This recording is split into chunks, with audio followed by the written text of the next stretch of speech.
이 시간 성경 말씀 찾아보겠습니다. 마가복음 4장 10절에서 20절까지 말씀입니다. 마가복음 4장 10절에서 20절까지 말씀입니다. 제가 한 절 여러분 한 절 교독하고 마지막 절은 함께 읽겠습니다. 제가 먼저 읽겠습니다.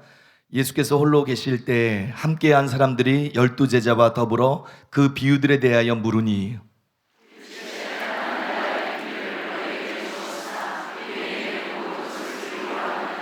이는 그들로 보기는 보아도 알지 못하며 듣기는 들어도 깨닫지 못하게 하여 돌이켜 죄사함을 얻지 못하게 하려 함이라 하시고,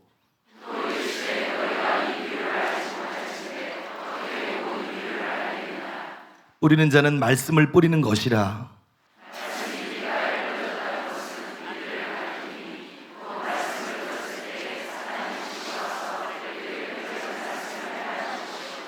또 이와 같이 돌밭에 뿌려졌다는 것은 이들을 가리킴이니 곧 말씀을 들을 때 즉시 기쁨으로 받으나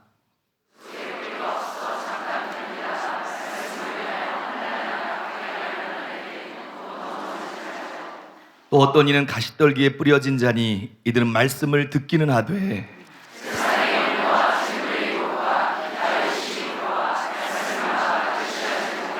다 같이 읽겠습니다. 좋은 땅에 뿌려졌다는 것은 곧 말씀을 듣고 받아 30배나 60배나 100배의 결실을 하는 자니라. 아멘.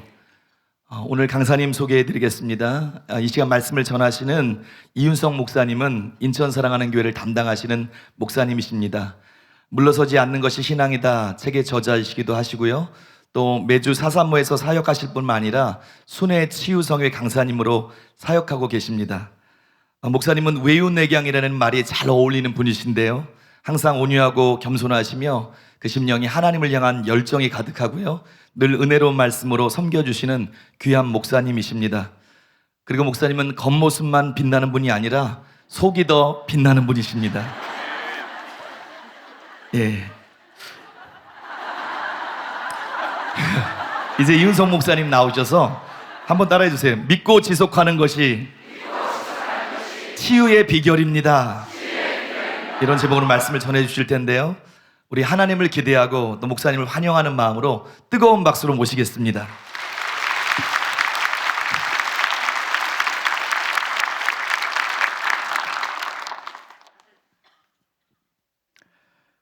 예, 감사합니다.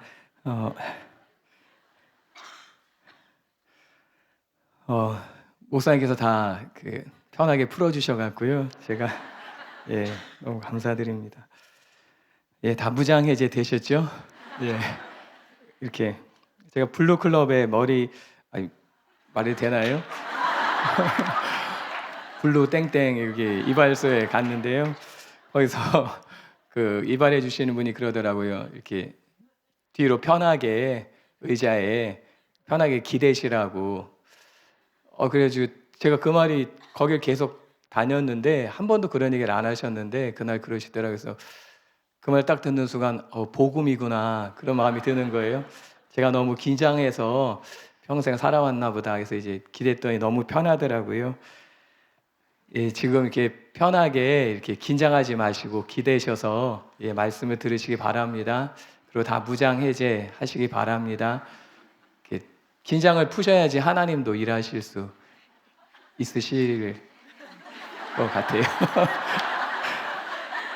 또 김옥경 목사님께서 첫날부터 이곳이 하나님의 품이라고 말씀하셨잖아요.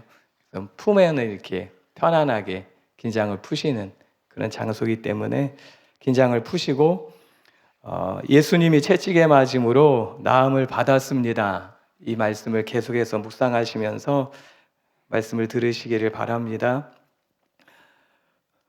복음서를 보시면은 예수님께서는 많은 가르침을 비유로 말씀하셨음을 볼 수 있지요.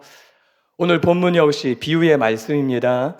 이 씨앗의 비유 또는 씨 뿌리는 자의 비유 또 4가지 밭에 떨어진 비유 같은 내용의 제목을 다르게 말한 것인데요. 이것은 마가복음에 처음 나오는 비유예요. 이 비유를 시작으로 마가복음 4장에 보시면은 4가지의 비유가 연속해서 예수님이 말씀하시는 것을 볼 수 있습니다. 이 모든 연속해서 나오는 비유의 기초가 되는 것이 처음 등장하는 이 4가지 밭의 씨앗의 비유예요. 13절에 보시면은 또 이르시되 너희가 이 비유를 알지 못할진대 어떻게 모든 비유를 알겠느냐라는 말씀이 있어요. 무슨 말씀입니까? 이 비유를 모르면은 이후에 나오는 모든 비유 알 수 없다는 것이죠. 이 구절에 대해서 WBC 주석은 이렇게 설명하였습니다. 어떻게 모든 비유를 알겠느냐라는 두 번째 질문은 이 비유가 다른 비유들의 이해를 위해 매우 중요함을 말하고 있다라고 설명해요. 예수님의 이 씨앗의 비유는 다른 것을 이해하는 기본이 되는 말씀이라는 것이죠. 이것을 알아야지 다른 것을 이해할 수 있는 열쇠가 된다는 것이에요. 이 씨앗의 비유는 예수님께서 이 세상에서 사람들에게 무엇을 하시고 또 사람들에게 무엇을 기대하시는가를 알 수 있는 비유의 말씀입니다. 우리는 이 비유의 말씀을 통해 치유의 중요한 비결을 깨달을 수 있습니다. 첫 번째로 우리 함께 따라해 보실까요? 예수님의 말씀은 씨앗입니다. 예수님께서는 예수님의 말씀이 씨앗이라고 말씀하셨어요. 14절에 보시면은 뿌리는 자는 말씀을 뿌리는 것이라. 근데 3절에 보시면은 뿌리는 자는 씨를 뿌렸습니다. 들으라, 씨를 뿌리는 자가 뿌리러 나가서 라고 말씀하지요. 예수님께서 뿌리는 그 씨를 말씀이라고 스스로 해석해 주셨어요. 이것을 볼 때 예수님께서는 씨하신 말씀을 사람들에게 심으시기를 원하십니다. 예수님께서 원하시는 것은 말씀을 심는 거예요. 여러분, 예수님께서는 공생의 기간 동안 수많은 일들을 행하셨지요. 요한복음은 예수님의 행하신 일들을 다 기록하면은 세상에 둘 장소가 없을 것이다 라고 말합니다. 요한복음 21장 25절에 예수께서 행하신 일이 이 외에도 많으니 만일 낱낱이 기록된다면 이 세상이라도 이 기록된 책을 두기에 부족할 줄 아노라 말씀해요. 예수님께서 행하신 수많은 일들 가운데 기적이 들어있지요. 죽은 자를 살리는 그런 기적이 있어요. 그런데 기적은 예수님께서 심고 싶으셨던 씨앗이 아니에요. 또한 예수님께서는 병든 자를 고치셨습니다. 그런데 역시 치유도 씨앗이 아닙니다. 또한 예수님께서는 많은 초자연적인 일들, 풍랑을 잠잠케 하시는 그런 일들을 행하셨어요. 그런데 초자연적인 현상도 씨앗이 아니었어요. 말씀이 씨앗입니다. 여러분, 오늘날 영성운동하는 단체들이 준 좋은 영향도 있지만 문제점도 있습니다. 그 가운데 하나는 현상에 지나치게 관심을 갖는다는 것이에요. 예를 들어서 웃음이나 금가루, 구름의 떨림, 신비한 현상들이 나타나야 좋은 집회고 괜찮은 강사로 여김을 받고 회중들도 그렇게 생각한다는 것이에요.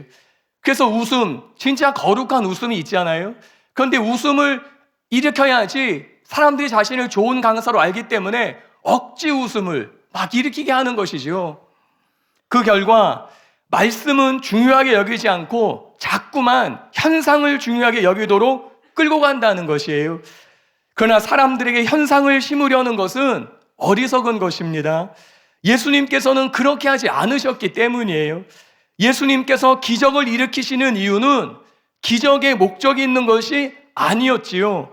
기적은 오직 말씀을 심기 위해 필요한 것이었어요. 성경은 따르는 표적으로 말씀을 증거하셨다라고 말씀합니다. 마가복음 16장 20절에 제자들이 나가 두루 전파할세 주께서 함께 역사하사 그 따르는 표적으로 말씀을 확실히 증언하시니라 라고 말씀해요. 직역성경에서는 그들에게 표징이 따라다니게 하심으로 말씀을 견고하게 하셨다. 우리말 성경에는 표적들이 나타나게 하셔서 그들이 전하는 말씀이 사실임을 확증해 주셨습니다 라고 번역했어요.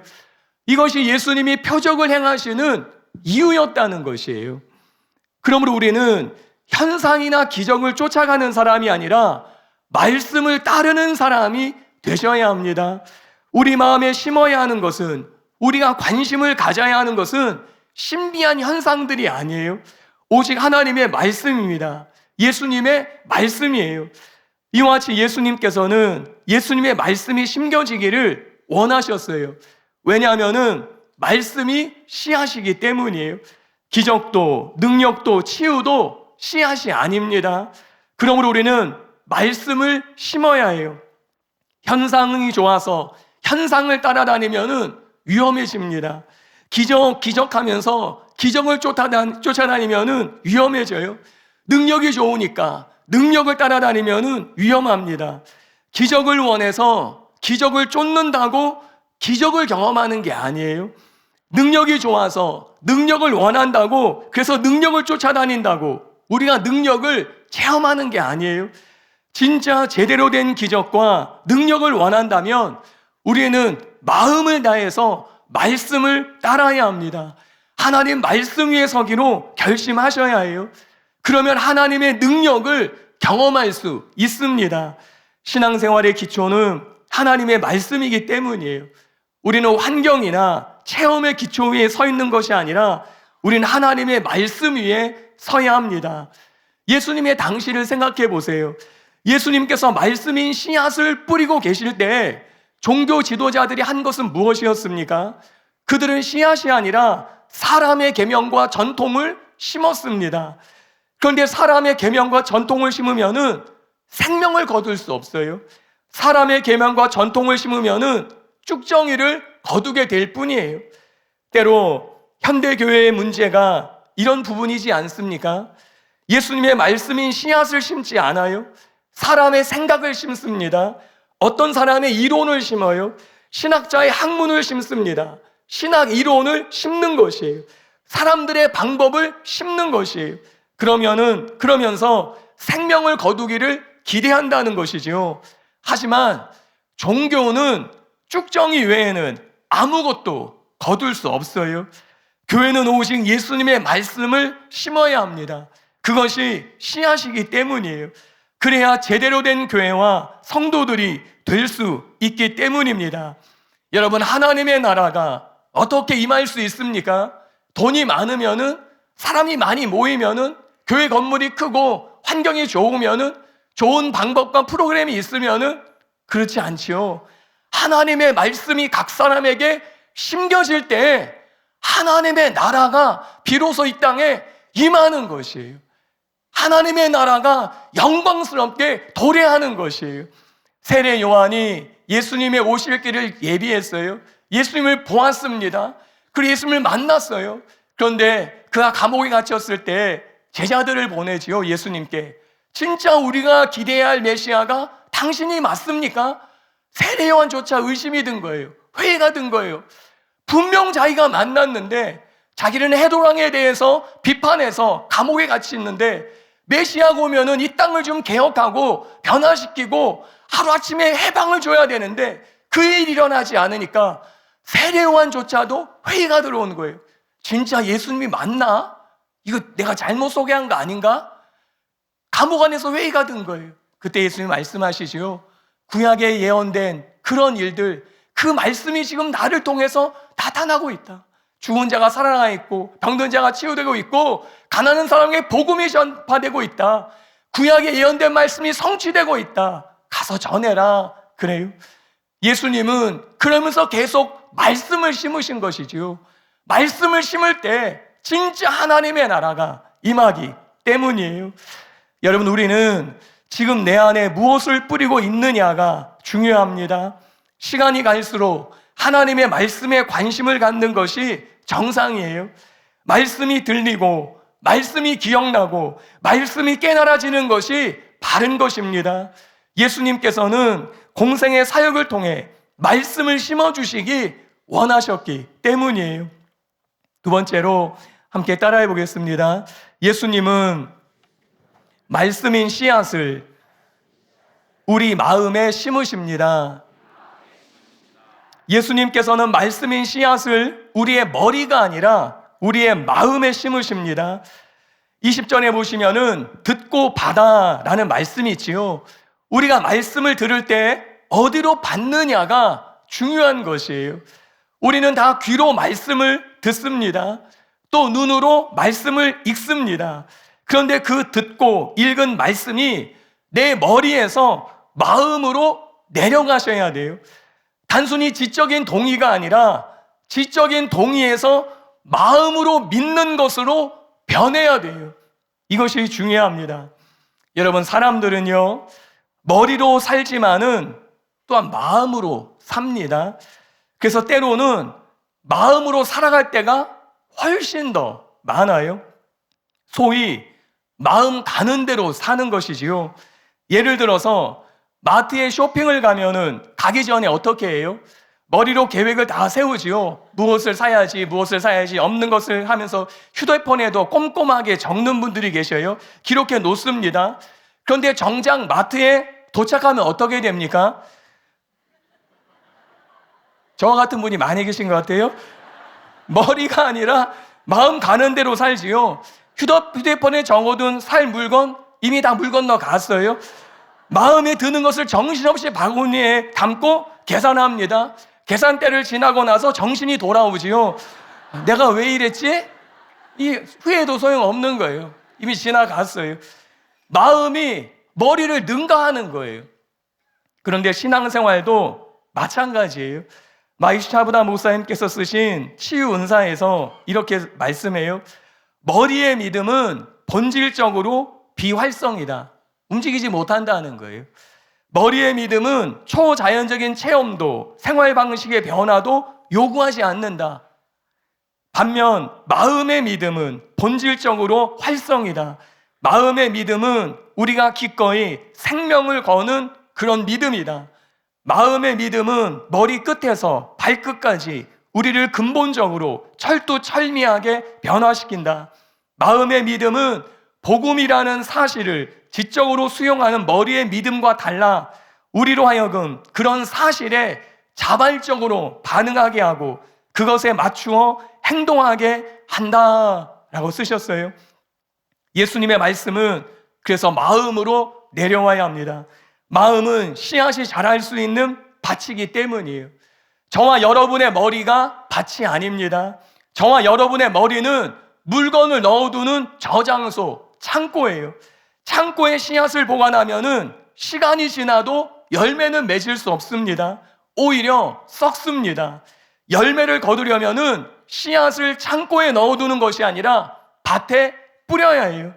머리에 저장된 말씀이 밭인 내 마음으로 내려와야 합니다. 왜냐하면은 마음은 무엇이 심겨지느냐에 따라서 거두는 것이 하늘과 땅처럼 달라지는 밭이기 때문이에요.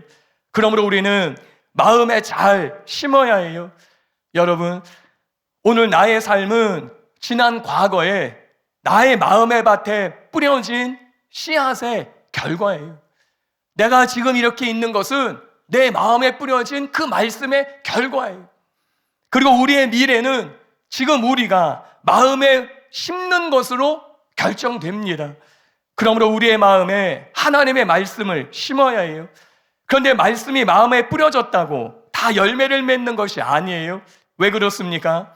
첫째는 우리 마음에 뿌려진 예수님의 말씀이 빼앗길 수 있기 때문이에요. 여러분, 예수님의 말씀이 얼마나 많이 빼앗기는지 모릅니다. 본문에 보시면은 4절에 새들이 와서 먹어버렸다고 말씀해요. 15절에 예수님은 그것을 사탄이라고 해석하고 있습니다. 얼마나 많은 진리들을 빼앗긴 채로 교회가 지난 오랜 세월을 지나왔는지 모릅니다. 오랜 세월 동안 방언도 없다, 사도도 없다, 은사 같은 거 없다, 치유 그런 거 없다. 그러면서 오랜 세월 동안 교회가 지나온 것이에요. 담임 목사님께서 말씀하시는 진리 회복의 말씀은 새로운 것을 만들어내신 것이 아니지요. 단지 과거에 있었습니다. 예수님이 분명히 말씀하셨어요. 하나님이 분명히 말씀하셨어요. 교회에 주어진, 신자들에게 주어진 분명한 씨앗이었습니다. 그런데 그것을 잃어버린 거예요. 새들에게 다 빼앗겨버린 거예요. 사탄에게 다 빼앗겨버린 거예요. 그러면서 오랜 시간 동안을 지나온 것이지요. 그것을 성령님께서 계시를 통해서 성경을 분별하셔서 담임 목사님으로 하여금 전하시게 그렇게 해주신 것이에요. 소중하게 여기지 못하고 관리하지 못해서 잃어버린 것, 사탄에게 교회가 빼앗겼던 것들을 다시 찾아오게 하는 것이 진리 회복의 말씀이라는 것이에요. 여러분, 무엇이든지 소중히 여기지 못하면은 잃어버려요. 건강도, 재산도, 관계도, 사람도 다 마찬가지예요. 진리 역시 마찬가지입니다. 하나님의 진리를 소중히 여기지 못하면은 빼앗기는 것이에요. 또 말씀을 마음에 심었지만은 열매를 맺지 못하는 이유는 시간이 흐르면서 그 진리에 대해서 우리 마음이 돌같이 굳어지기 때문이에요. 진리에 대한 깨달음이 너무 깊이가 얇기 때문이에요. 다시 말씀드려서 진리의 말씀을 들었지만은 시간이 지나면서 나에게 유익이 되면은 받아들이고, 환난이나 박해, 어려움, 17절에 말씀한 것처럼 그런 것이 오면은 내가 손해날 것이 두려워서 그 진리 앞에 마음을 굳게 닫아버리는 것이에요. 그러면 열매를 맺을 수가 없어요. 마지막으로 진리 외에 다른 것에 관심을 빼앗겨 버리기 때문이에요. 19절에 보시면은 유혹과 욕심과 염려와 자랑 그런 것들에 진리보다 더 관심을 두는 거예요. 그러면 이 진리는 내 안에서 자랄 수 없습니다. 열매를 맺을 수 없어요. 유혹과 욕심과 자랑에 매여서 더 이상 이 말씀이 성장하지 못하는 것이에요.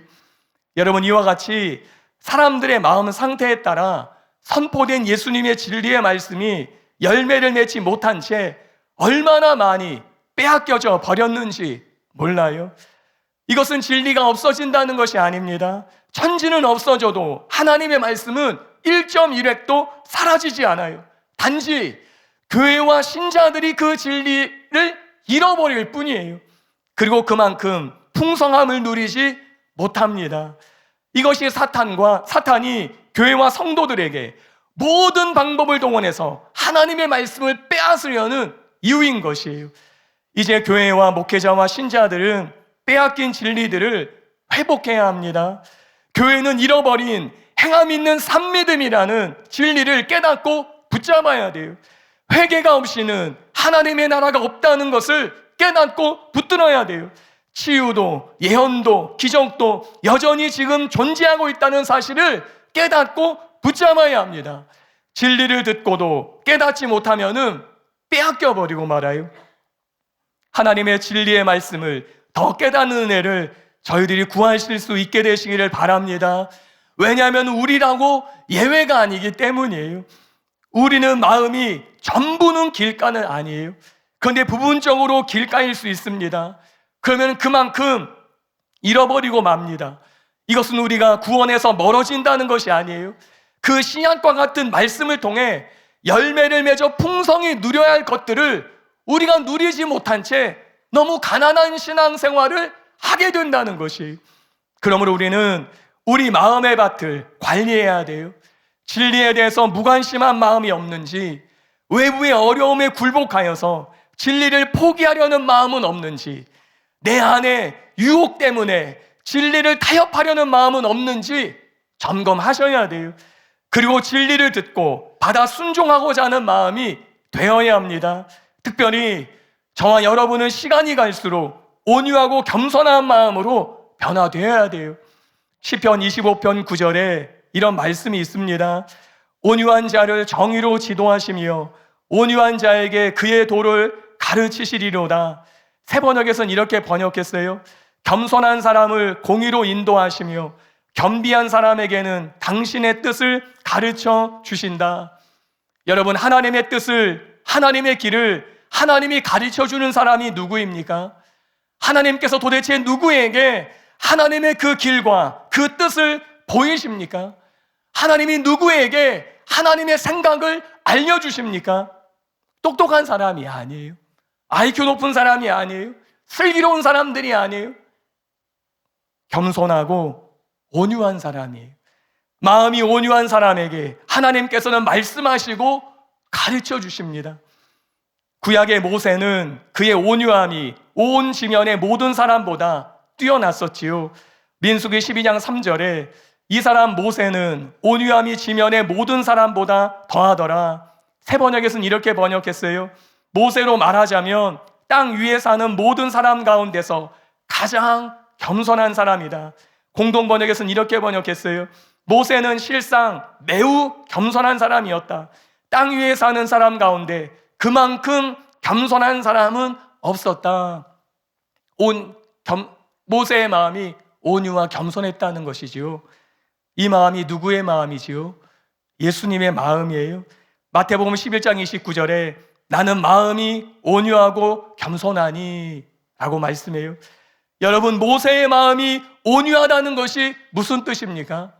모세의 마음이 겸손했다는 것이 무슨 의미예요? 단순히 마음이 좋고 부드럽고 예의 바르고 그런 것이 아니지요. 하나님의 길, 하나님의 도, 하나님의 뜻을 가르침을 받은 마음이 되었다는 것이, 하나님의 생각을 듣고 그 생각을 자신의 마음에 심을 수 있는 그 밭이 되었다는 것이지요. 그래서 하나님이 모세에게 하나님의 뜻과 길을 말씀하셨던 것이, 모세는 하나님의 말씀을 듣기에 좋은 마음을 가지게 되었던 것이에요. 그러므로 우리의 마음이 온유와 겸손한 마음으로 변해야 됩니다. 세 번째로 함께 따라해 보겠습니다. 예수님의 말씀인 씨앗은 열매로 나타나야 합니다. 오늘 본문의 중심은 밭이 아니라 씨앗입니다. 지금 말씀이에요. 예수님께서는 지금 예수님의 말씀인 씨앗에 대해 중요한 교훈을 주고 계시지요. 그 교훈은 말씀은 결코 말씀 그대로 있지 않다는 사실이에요. 씨앗이 씨앗으로 남지 않는 것과 같은 것이에요. 씨앗은 밭에 심겨지면은 변하지요. 씨앗은 싹이 나고 풍성한 열매로 되돌아옵니다. 이와 같이 하나님의 말씀은 말씀으로 끝나지 않고 반드시 그 말씀은 열매를 거두게 된다는 것이, 이사야 55장 11절에 이런 말씀이 있어요. 내 입에서 나가는 말도 이와 같이 헛되이 내게로 돌아오지 아니하고 나의 기뻐하는 뜻을 이루며 내가 보낸 일에 형통함이니냐. 하나님이 말씀하신 말씀은 그 말씀이 헛되이 하나님께로 돌아오지 않아요. 하나님이 말씀하신 그 말씀은 하나님의 기뻐하는 뜻을 이루고 보낸 일에 형통한 열매를 맺는다는 것이에요. 예수님께서 하신 말씀을 마음으로 받아들이고 인내한 사람들은 한결같이 열매를 거두었습니다. 예를 들어서 누가복음 5장에 보시면은 다 아시는 사건이지요. 빈배, 하루 종일 지난 밤에 그물질했지만 아무것도 거두지 못했던 그 베드로, 예수님이 그 빈배를 빌려서 사역하시고 베드로에게 말씀하지요. 깊은 데로 가서 그물을 던져라. 그 말씀을 하셔요. 베드로는 깊은 데로 가서 그물을 내리라는 예수님의 말씀을 머리가 아닌 마음으로 받았어요. 자신이 평생을 업으로 살아오면서 배운 지식, 경험과는 완전히 다른데 겸손하고 온유한 마음으로 예수님의 말씀을 마음으로 받아들였어요. 그리고 순종했습니다. 어쩌면은 베드로는 그물을 내리러 깊은 데로 노를 저어가면서 5만 가지 생각이 다 들었을지 모를 것 같아요. 내가 이거 제대로 하는 건가? 내가 그래도 비록 어부인데, 내가 이 바닷가에서 잔뼈가 굵은 사람인데 저 목수의 말을 듣고 내가 이거 제대로 하는 게 아닌가? 배를 저어가면서 뒤통수가 따가웠는지도 모를 것 같아요. 배 해안가에 있는 그의 형제들이, 가족들이, 친구들이 저 베드로 바보같이 저 말을 입고 가다니, 우리 그물 다 손질해놨는데 저거 던진 다음에 누가 손질할 거야? 네가 다 해라. 아마 속으로 했을지도 몰라요. 속상했을지도 모릅니다. 난 다시는 안 도와준다. 네가 다 해야 된다. 그랬을지 몰라요. 그런데 그 모든 따가운 시선을 뒤로 한 채 가는 거예요. 깊은 데로 놀러 가는 거예요. 그리고 예수님의 말씀에 의지하여 그물을 내렸어요. 그때 어떻게 됩니까? 그물을 내리라는 예수님의 말씀에 믿음으로 순종한 베드로는 2배가 가득하게 거두는 것으로 열매를 맺었다는 사실이에요. 이와 같이 예수님의 말씀은 단순히 씨앗을 심는 것에 있지 않습니다. 씨앗을 통해 열매를 맺듯이 예수님께서는 말씀을 마음에 믿는 신자들이 풍성한 열매를 맺어 살기를 원하신다는 것이에요. 예수님은 우리가 씨앗을 가지고 있는 것이 아니라 그 씨앗으로 나타나는 열매를 거두며 누리는 삶을 원하십니다. 예수님께서는 우리가 진리의 말씀을 통해 삶에서 자유와 행복과 기쁨과 치유와 축복과 성공, 승리의 열매를 누리기를 원하신다는 것이에요. 예수님이 가르치고 하나님이 선포한 그 말씀을 통해서 눌린 자가 자유케 되는 열매를 맛보기를, 빈배가 채워지는 풍성한 열매를 맛보기를, 실패한 자가 변화되어 승리하고 성공하는 것을 맛보기를, 질병이 걸린 자가 치유되어 건강해야 되길, 그 열매를 맛보기를 원하셔서 예수님과 하나님이 말씀하셨다는 사실이에요. 그리고 마침내 하나님 나라를 누리고 경험하고 마지막에 그 나라에 들어가게 되기를 원하십니다. 이것이 예수님께서 씨앗을 우리 마음에 심기 원하시는 목적이에요. 이 일을 위해 필요한 것이 믿음이지요. 그리스도인의 삶은 믿음의 삶이에요. 진성호 목사님께서 첫날에 당신은 진짜 믿는 자입니까? 말씀해 주셨지요. 우리는 믿는 사람이 돼야 돼요. 하박국 2장 4절에 보라 그의 마음은 교만하며 그 속에서 정직하지 못하나 의인은 그의 믿음으로 말미암아 살리라. 히브리서 10장 38절에도 나의 의인은 믿음으로 말미암아 살리라 라고 말씀해요. 우리는 믿음으로 구원받습니다. 믿음으로 죄를 이기고 믿음으로 부요함을 누립니다. 믿음으로 치유를 받습니다. 모든 것이 믿음으로 가능해요. 우리는 자기 생각대로 혹은 지식을 따라 사는 자가 아니고 믿음으로 살아야 돼요. 교회에 다닌다고 다 신자가 아니지요. 믿음으로 사는 자만이 신자입니다. 신자란 말 뜻이 믿는 사람이기 때문이에요. 그러므로 우리는 어느 한순간만 믿음으로 사는 것이 아니라 매일 매 순간을 믿음으로 살기로 결심하셔야 돼요. 함께 따라해 보실까요? 믿음이 삶의 방식이 되어야 합니다. 믿음은 우리가 살아가는 삶의 스타일이 되어야 돼요. 어떤 사람은 살아가는데 기분대로 사는 사람이 있어요. 어떤 사람들은 사는데 생긴 대로 사는 사람이 있어요. 그러나 우리는 그렇게 살면 안 되는 거예요. 우리는 매 순간을 믿음으로 사는 사람이 돼야 돼요.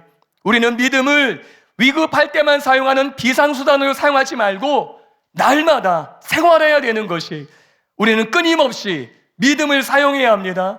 그리고 삶의 방식이 믿음이 되는 것은 예수님의 말씀을 듣는 것으로 생겨요.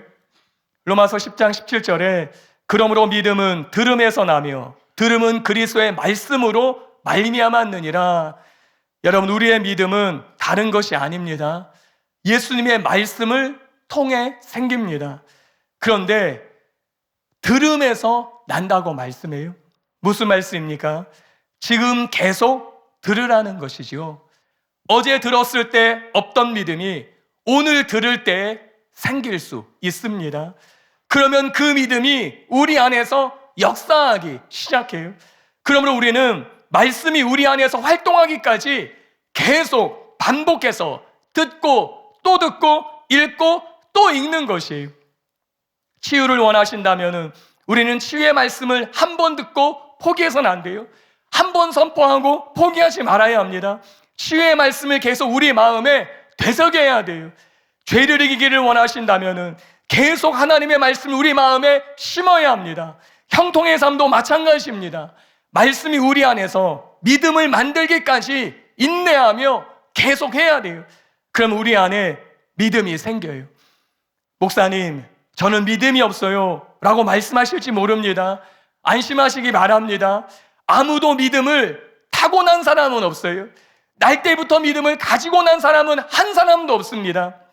믿음은 말씀을 들음으로 생기기 때문이에요. 중요한 것은 말씀을 반복해서 계속 듣고 읽는 것이, 그리고 그것은 다시 말씀드려서 말씀을 굳게 붙잡는 것이에요. 오늘 본문의 병행 구절인 누가복음 8장 15절에 이런 말씀이 있어요.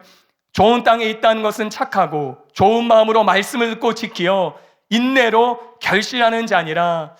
오늘 본문인 마가복음에서는 듣고 받아라고 말씀했어요. 근데 누가복음에서는 듣고 지키어라고 말씀합니다. 여기서 지키다는 것은 준수하는 게 아니에요. 굳게 붙잡는 것입니다. 말씀을 듣고 내가 그것을 굳게 붙드는 것이, 계속 그 말씀을 생각하고 묵상하고 말하고 선포하는 것이, 이것이 말씀을 지키는 것, 굳게 붙잡는 것이에요. 열매는 그렇게 맺어집니다. 열매는 그렇게 맺어져요. 한 번에서 되는 게 아니에요. 끝까지 붙드는 것이에요. 놓고 싶은 유혹이 오지만은, 내가 이것을 손을 놓아버리고 싶은 그런 유혹이 오지만은 끝까지 붙드는 것이에요. 열매는 그렇게 생기는 것이에요. 예수님이 굳게 붙잡으라는 이 말씀을 다른 표현으로 요한복음 15장에서 말씀하셔요. 요한복음 15장 아시지요? 포도나무와 가지의 비유예요. 여기도 역시 열매에 대한 말씀이에요. 예수님은 굳게 붙잡는다는 것을 요한복음 15장에서는 거하라 라는 단어로 다르게 표현하셔요.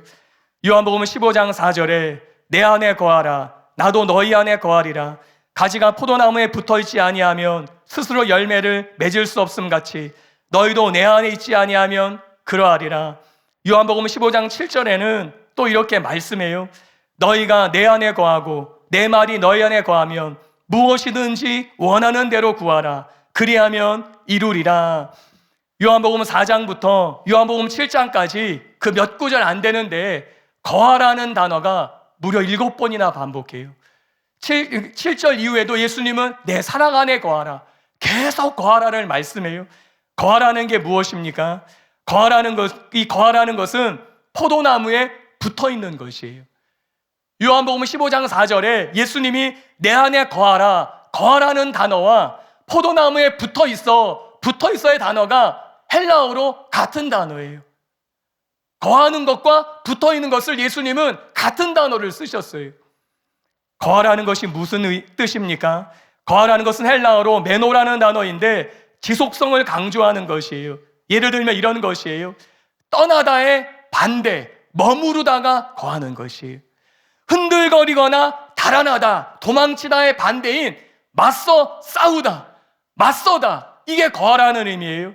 이동하거나 변화되는 것의 반대인 변함이 없다, 이것이 거하라는 단어예요. 파괴되고 소멸되고 없어지고 사라지다의 반대인 계속 살아남다, 계속 살아있다가 거하라는 단어예요. 여러분, 예수님은 열매 맺는 비결을 이걸로 말씀한 거예요. 거하는 것. 떠나고 싶지만은 남아있는 것이, 사라지고 없어지지만은 계속해서 살아있는 것이, 변화되고 이동하는 것 같지만은 변함없이 굳건히 있는 것이, 특별히 이 거하다는 함께 사는 것을 뜻해요. 함께 사는 것. 여러분, 결혼하면은 남녀가 함께 살지요. 결혼해보신 분은 다 아실 것이에요. 30년 동안 평생 다른 동네에서 살다가, 심하면 해외에서 막 전혀 다른 나라에 살다가 결혼 주제 딱 하고 나면 어떻게 되지요? 누가 말하지 않았어요? 근데 같은 집에 살기 시작해요. 30년 동안 딴 집에 살다가 결혼식이 딱 끝나면은 같은 집에 살기 시작해요. 그게 전혀 안 어색해요. 혹시 어색하셨어요?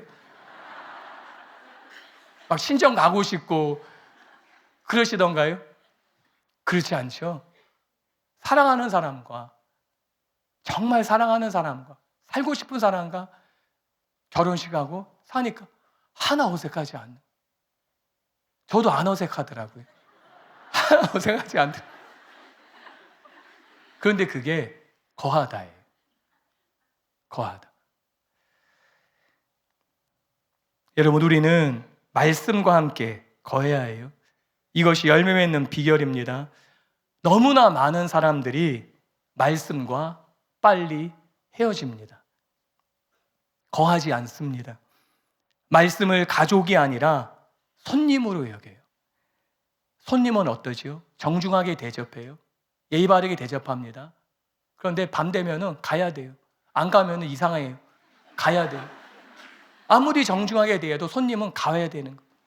가족은 그렇지 않죠. 밤이 되어 떠나면은 이상한 가족이 같이 있는 것이지요. 근데 그게 거하라는 거예요. 우리는 들은 말씀과 너무나 빨리 헤어지지 않습니까? 담임 목사님의 그 진리의 말씀, 김옥경 목사님의 그 말씀을 듣고 성전 문 밖을 나가는 순간 다 헤어져요. 뭘 들었는지도 모른 채 일주일을 사는 거예요. 그리고 또 와서 듣지는 않느냐는 것이. 저에게도 그런 모습이 있어요. 치유도 마찬가지예요. 치유에 관한 말씀을 이곳에서 듣습니다. 선포합니다. 문 밖을 나가면 있는 거예요. 너무나 빨리 헤어지는 거예요. 그런 말씀이 있었나 싶을 정도로 헤어지는 거예요. 그러니까 열매가 없는 것이지요. 더딘 것이지요. 여러분, 말씀을 우리는 가족으로 삼아야 합니다. 여러분, 거하는 것이 열매에 있는 비결이에요. 지속함이 비결이라는 것이에요. 한번 따라해 보시겠습니다. 지속함이 비밀입니다. 거룩을 원하십니까? 거룩의 말씀을 지속함이 비밀입니다. 축복을 원하십니까? 축복의 말씀을 지속함이 비밀이에요. 다른 지름길이 없습니다. 치유를 원하십니까? 치유의 말씀을 지속하는 것이 비밀인 것이, 그 말씀과 사는 것이, 그 말씀과 헤어지지 않는 것이, 예수님이 말씀하신 치유의 말씀, 하나님 말씀 치유의 말씀과 내가 결혼해서 헤어지지 않을 것이다. 그 말씀과 아침도 점심도 저녁도 새벽도 하루도 이틀도 일주일도 한 달도 나는 그 말씀과 살 것이다. 이것이 거하는 것이에요. 그렇게 될 때 우리 모두가 하나님의 말씀을 통해서 열매를 걷게 될 것입니다. 결론을 말씀드리겠습니다. 여러분, 오늘 예수님의 씨 뿌리는 비유는 누군가는 말씀을 받아 하나님 나라에 들어가고 누군가는 말씀을 들어도 하나님 나라에 들어가지 못하는 것을 비유하는 말씀이지요. 그리고 이것은 실제적인 천국뿐 아니라 이 땅에서 누리는 하나님의 나라를 의미한다고 믿습니다. 우리는 하나님 나라를 누리는 사람들이 되셔야 돼요. 그 나라의 축복을 경험해야 합니다. 예수님께서는 지금 그것을 말씀하는 것이에요. 누가 이 세상에서 그 온전한 하나님의 나라를 경험할 수 있겠느냐는 것이에요. 예수님께서는 우리 모두가 하나님 나라를 경험하기를 원하십니다. 그래서 이 말씀을 주셨어요. 우리는 이 세상을 떠나서 누리는 천국, 하나님 나라뿐만 아니라 이 땅에서 우리의 삶에 나타나는 하나님 나라를 우리는 경험할 수 있습니다. 예수님께서도 말씀하셨어요. 마태복음 12장 28절에 그러나 내가 하나님의 성령을 힘입어 귀신을 쫓아내는 것이면 하나님의 나라가 이미 너희에게 임하였느니라. 이 하나님의 나라는 권능으로 임하는 나라지요. 마가복음 9장 1절에 또 그들에게 이르시되 내가 진실로 너에게 이르노니 여기 서 있는 사람 중에는 죽기 전에 하나님 나라가 권능으로 임하는 것을 볼 자들도 있느니라 하시니라 라고 말씀해요. 하나님의 나라는 상상을 초월하는 나라예요. 여러분, 천국은 우리가 얼마나 상상하든지 그 상상 이상일 것이에요. 마찬가지로 이 땅에서 누리는 하나님의 나라도 우리의 상상하는 그 이상입니다. 우리는 권능으로 임하는 하나님의 나라를 경험할 수 있습니다. 이것을 위해서 우리가 해야 하는 것은 말씀의 씨앗을 우리 마음에 계속 심는 것이에요. 믿는 것이에요. 우리의 마음으로, 영으로 반응하는 것이에요. 그리고 무엇보다 지속하는 것이에요. 말씀을 굳게 붙잡고 겸손하고 온유한 심령으로, 가난한 심령으로 말씀이 내 안에 거하기를 간절히 사망적으로 원하는 것이에요. 그러면은 하나님의 나라를 경험합니다. 다 그런 경험이 있으실 것이에요. 저도 그런 일이 있었습니다. 그럴 때 우리는 권능으로 임하는 나라를 보는 것이에요. 예수님께서도 말씀하셨어요. 팔복에서 누가 천국을 받을 수 있다고 말씀하셨습니까? 누가 천국을 소유할 수 있다고 말씀하셨습니까? 죽어서 가는 천국뿐만 아니라 이 땅에서 천국을 누가 누릴 수 있습니까? 심령이 가난한 사람이에요. 심령이 가난하다는 것은 무엇이에요? 이것은 그냥 하루 이틀 굶어서 가난하다, 그런 가난이 아니에요. 그냥 조금 돈이 없다, 이런 가난이 아니에요. 며칠, 몇 주를 하나도 못 먹는 진짜 극심한 가난, 극도로 가난한 것이, 당신이 나를 지금 도와주지 않으면은 난 이제 끝난다고, 당신에게 그 조금의 물, 조금의 빵을 내게 주지 않으면은 난 이제 내 생명이 끝나는 거라고, 그 가난을 말하는 것이에요. 이것이 아니면은 나는 살 수 없다는 것이에요. 이 길이 아니면은 나는 안 된다는 것이에요. 하나님이 아니면은 나는 살 수 없다는 것이, 이것이 심령의 가난이에요. 하나님이 날 도와주시지 않으면은 나는 이제 살 길이 없습니다. 난 내 인생 끝장입니다. 하나님이 조금만 도와주시면은 나는 살 수 있습니다. 이것이 심령의 가난이에요. 하나님의 임재와 만지심이 아니면은 안 된다는 그 절박함이에요. 그렇게 마음이 가난한 사람에게 하나님이 주시는 것은 무엇입니까? 천국이라는 것이, 하나님의 나라라는 것이, 너가 나를 사활적으로 붙들면은, 나 아니면 안 된다고 너가 원하면은 나는 너에게 천국을 줄 것이다 말씀하는 것이, 죽어서 가는 천국뿐만 아니라 이 땅에서의 천국이에요. 가정이 천국이 되고, 심령이 천국이 되고, 우리 관계가 천국이 되고, 우리 몸이 천국이 되는 그것입니다. 그 한 가지 비결은 심령이 가난해지는 것이, 지푸라기라도 붙잡는 심정으로 이것 아니면 안 되기에 하나님 말씀을 붙잡고 놓지 않겠다는 그 절박감이에요. 여러분, 예수님의 말씀을 들었다고 사람들이 다 반응했던 것은 아니지요. 예수님의 말씀을 들었지만은 그냥 흘려서 들은 사람들이 많았어요. 그래서 말씀이 열매지 없었습니다. 오직 가난한 사람들, 담임 목사님 말씀해 주신 것처럼 가난한 사람들만이 그 말씀을 붙잡았어요. 그리고 하나님의 나라를 경험했습니다. 여러분, 우리가 무엇을 기대하든지 그것에 관한 말씀을 집중적으로 반복해요. 마음으로, 입으로 고백하시기 바랍니다. 그 말씀이 우리 영에서 믿음을 낳을 때까지 계속하시기 바랍니다. 다른 방도가 없어요. 인내함으로 계속 말씀에 서 있기로 결단하는 것이, 한번 해보고 안 되면 말지, 이건 가난한 마음이 아니에요. 이건 아직 마음이 부유한 거예요. 이거 아니면 안 되는 거예요. 내게 다른 길이 없는 거예요. 이 길 아니면 나는 사는 길이 없는 거예요. 하나님이 조금 도와주셔야 나 사는데 이것마저 안 하면 안 되는 거예요. 그 심령으로 붙드는 것이에요. 그러면은 그 말씀이 열매를 맺게 될 것입니다. 마지막으로 케네세게 목사님께서 받으신 주님의 예언의 말씀을 읽어드리고 마치기 원합니다. 케네스 목사님께서 이런 예언을 1980년도 10월 19일 날 받으셨어요. 낙심하지 말아라. 왜냐하면 진리란 것은 너희 영의 모든 것이 한 번에 깨달아지지 않는다. 그러나 말씀의 사실을 계속해서 묵상하라.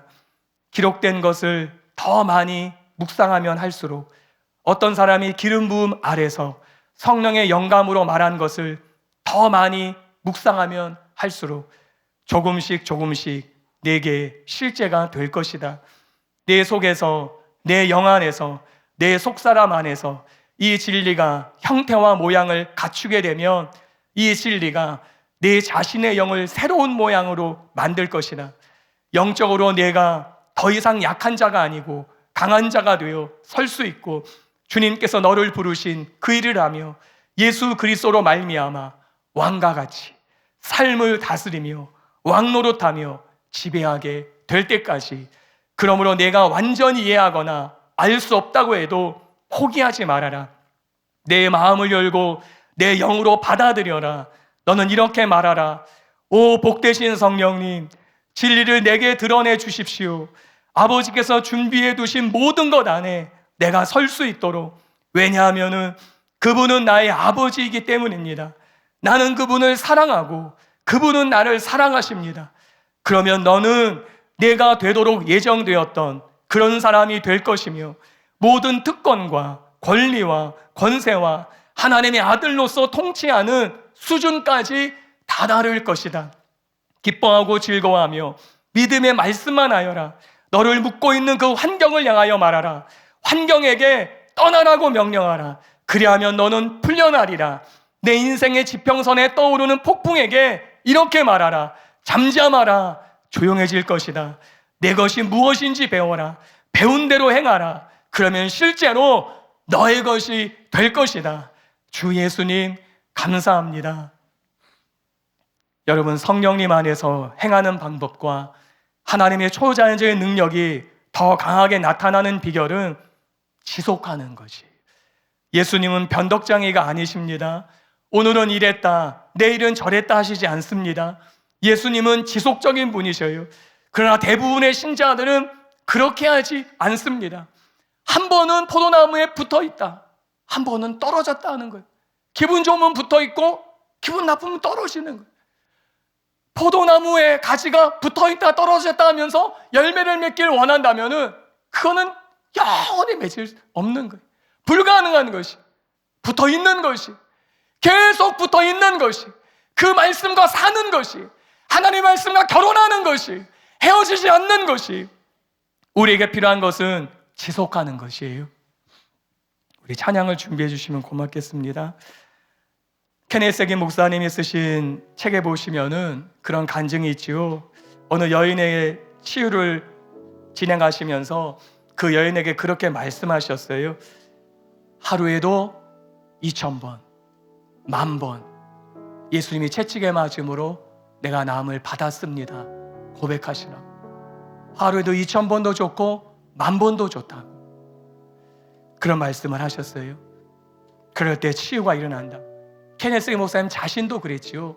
자녀가 병들었을 때 1시간 자고 일어나서 치유가 난 말씀 1시간 읽고 또 고백하고 또 1시간 자고 일어나서 또 고백하고 수천 번을 그렇게 고백했다고 그래요.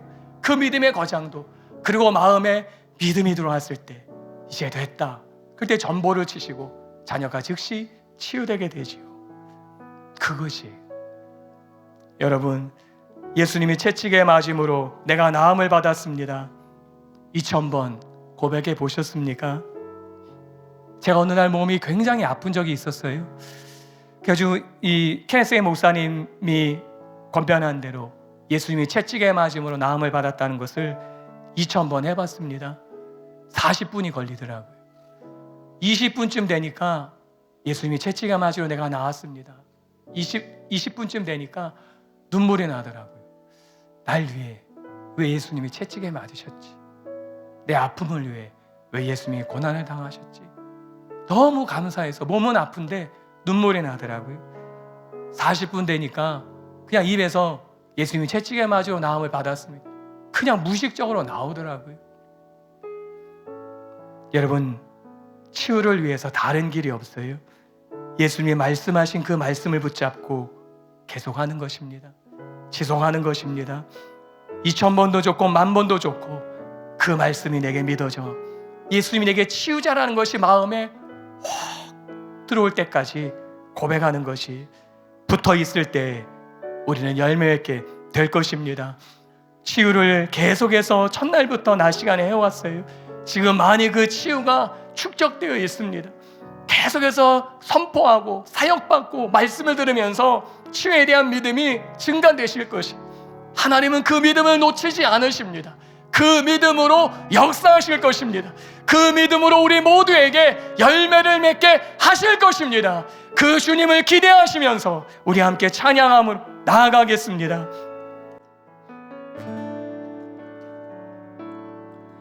전능하신 나의 주 하나님을 능치 못하실 일 전혀 없네. 우리의 모든 간구도, 우리의 모든 생각도, 우리의 모든 꿈과 모든 소망도 신실하신 나의 주 하나님을 우리의 모든 괴로움 바꿀 수 있네. 불가능한 일 행하시고 죽은 자를 일으키시니 그를 이길 자 아무도 없네. 주의 말씀 의지하여 깊은 곳에 금을 던져 오늘 그가 놀라운 일을 이루시는 것 보라. 주의 말씀 의지하여 믿음으로 금을 던져 믿는 자에게 능치 못한 전능하신 나의 주 하나님은 전능하신 나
전능하신 하나님이 나의 아버지시며 우리의 모든 양구도 우리의 모든 것을 헤아리시고 우리의 모든 뜻과 우리를 선대하시기를 원하시는 아버지 하나님은 전능하십니다. 신실하십니다.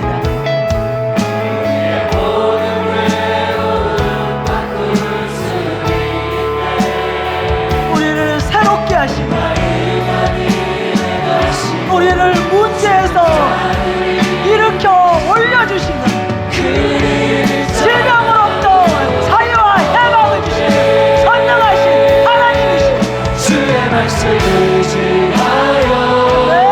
깊은 곳에 눈을 우리가 그 말씀, 주님의 약속의 말씀, 우리를 치유하시기를 원하시고 우리를 고쳐주시기를 원하시고 주의 말씀 자유와 해방을 주시기를 원하시고 그 말씀을 믿음으로 지금 이곳에 있습니다. 우리가 고침받기를 치유받기를 원하여 이곳에 있습니다. 아멘. 주의 말씀 의지하여 깊은 곳에 눈을 감춰 오직 그가 놀라운 일을 우리는 기대합니다. 오늘 나를 치유하시고 나를 새롭게 하시고 나의 모든 문제를 해결해 주시고 아버지 하나님을 기대합니다. 아멘. 1, 2분만 기도하겠습니다. 여러분 붙잡은 그 믿음을 마음으로 결단하세요. 결단하세요. 1, 2분만 짧게 기도하겠습니다. 하나님, 나는 가난한 자입니다. 나는 주님이 고치지 않으면 살 수 없는 자입니다. 나는 예수님이 나를 구원하지 않으면 절대로 구원받을 수 없는 자입니다. 나는 이 말씀 안에 거합니다. 내가 이 말씀 안에 거합니다. 내가 이 말씀 안에 거합니다. 예수님이 나를 위해 십자가를 지신 것이 사실이고 그것이 내 마음에 심습니다. 예수님이 나 같은 자를 위해서 등이 다 찢어지시면서 채찍이 맞으신 그것을 내 마음에 심습니다. 나는 거합니다. 나는 이 말씀을 먹고 또 먹고 또 먹습니다. 저가 채찍에 맞음으로 나는 나음을 얻었다. 예수 그리스도가 채찍에 맞음으로 나는 나음을 얻었다. 예수 그리스도가 채찍에 마음으로 나는 나음을 얻었다. 아멘. 아멘. 네. 함께 하시는 네 하나님의 말씀을 의지하여 지금 그 불가능의 바다에 말씀으로 지금 그물을 던집니다. 예수 그리스도의 능력을 경험하게 될 것입니다. 주님의 생명, 주님의 기적, 그 사랑, 그 치유가 바로 나의 것입니다. 아멘. 왜냐하면 예수님이 나를 위해 그 일을 하셨기 때문입니다. 내가 믿습니다, 주님. 아멘. 내가 붙잡습니다, 주님. 죽을 때까지 주의 말씀 안에 거할 겁니다. 나는 예수 그리스도께 속한 자입니다. 예수 그리스도의 구원, 생명, 의로움, 지혜, 구속감, 거룩감, 치유, 이 기적이 나의 것입니다. 나는 주님께 속한 자입니다. 주님을 찬양합니다. 아멘. 주님을 찬양합니다. 아멘.